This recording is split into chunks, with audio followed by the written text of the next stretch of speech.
Masya Allah, sangat cantik ya pagi-pagi ni. Assalamualaikum semua followers Bonda. So sekarang ni Irfan pagi-pagi kita dah boleh tengok Bonda tengah bersarapan dengan adik-adiknya, dengan anak-anak saudaranya. Memang ni sangat sedap. Bonda pula tengah baca apa ni Bonda?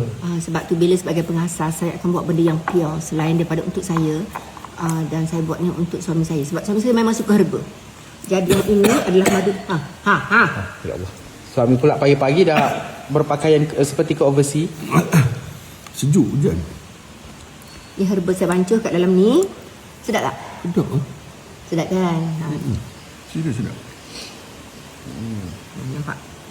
Saya kalau buat produk, saya akan pastikan produk tu betul-betul bagus. Sebab dia boleh merawat banyak masalah kesihatan bermula daripada pemakanan kita.